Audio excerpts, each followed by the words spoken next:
break an agreement, you own the consequences visited upon the American people. This is a situation created by Mike Johnson and his leadership team, who clearly failed to coordinate with President Trump. All of a sudden, we have an outside influence who believes, I think he is president, and that's President Musk. We're talking about a possible government shutdown here in Washington. Well, there are parts of this country that have been affected by the storm who are effectively shut down. And now there might be another vote tonight. I'm Robert Costa in Washington. Welcome to America Decides, and we start with breaking news. After a day of wrangling, Republican lawmakers now say they have a deal to prevent the government from shutting down in just over 24 hours. Republican Congresswoman Stephanie Bice told reporters that President-elect Trump will support the bill, and he said the same on his social media account. We start tonight with Nikole Killion on Capitol Hill, Caitlin Huey-Burns in West Palm Beach, and Weijia Jiang at the White House. Nikole, let's begin with you. Friday, midnight, the government will shut down unless a deal is done. How close are House Republicans and some Democrats to coming to a consensus? Well, I don't know about a consensus, but we do have a bill, and that is significant considering about 24 hours ago, the last bill was completely blown up. So we do have text, and quite frankly, much of this new bill contains a lot of the language from the old one in terms of extending government funding through early next year, through mid-March, also including that $100 billion plus in disaster aid, another $10 billion in direct economic assistance for farmers. What's different about this package, though, is that it now contains a 2-year debt limit increase, which was a key demand of President-elect Donald Trump. He asked for an increase in the debt limit. At one point in some interviews today, he even suggested it should be thrown out altogether.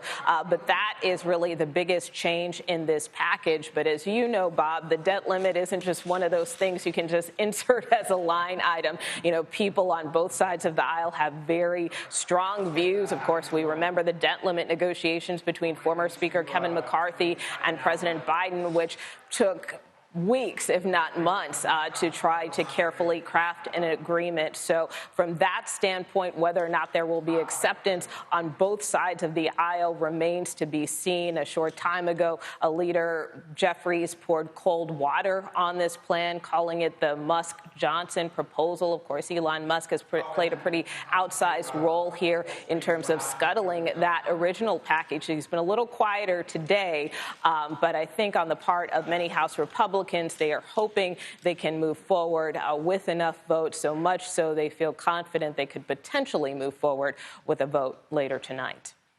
Let's listen to what Leader Jeffries had to say.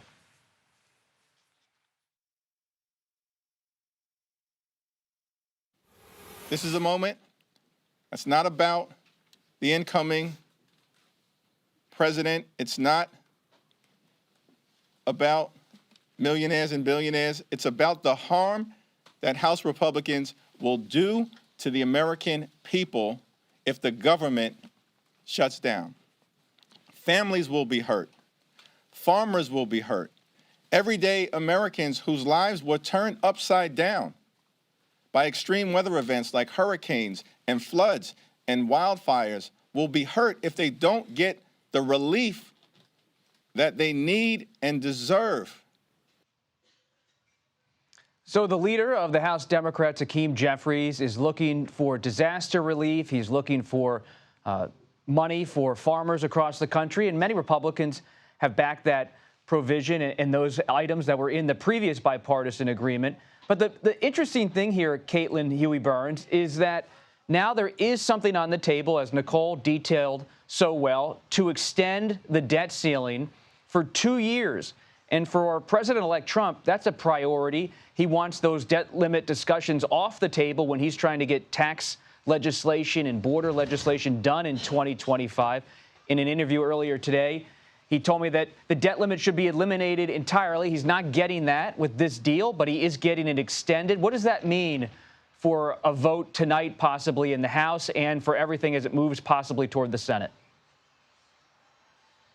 That's right, Bob. And this was a last-minute demand thrown in by the president-elect. And you've had, questions among some of the most conservative members of the House who are opposed to that sort of thing, don't want an increase in the debt limit or a suspension of it without specific spending cuts. You and I have been covering these back and forths over the debt limit, over these funding deals for years and years now, and that has been kind of a consistent theme from conservatives. So we'll see whether the backing of Donald Trump for this, does anything to force those members to vote for it. But there was an interesting dynamic on the Hill today, Bob, where you had someone like Chip Roy, a conservative member from Texas, talking about how he's opposed to an increase without cuts to spending. And Donald Trump took to Truth Social and said that he should be primaried. So trying to apply the pressure there. But he could find some favor across the aisle from some Democrats who may be willing to go along with that, at least suspension of the debt limit right now.